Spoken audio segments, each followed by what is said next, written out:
Friends చూడండి, మనోళ్ళు మన్నెంకొండ నుంచి వచ్చిండ్రు. మాకు 50-60 కిలోమీటర్లు అవుతుంది. సో వల కోసం వచ్చారనమాట. సో వల అయితే వేసి చూపిస్తాం తర్వాత. వల అయితే చాలా బాగుంది, అన్న ఇచ్చిండు. లైక్ షేర్ అండ్ సబ్స్క్రైబ్ చేసుకోండి. సబ్స్క్రైబ్ చేయండి. ఆర్చి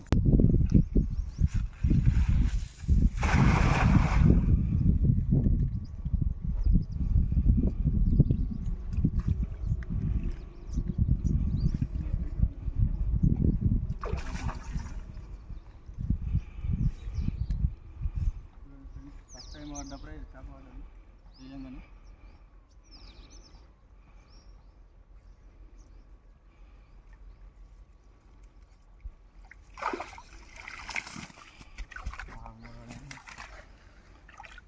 తీసుకోపోతారా ఇది? బాగుంటుంది.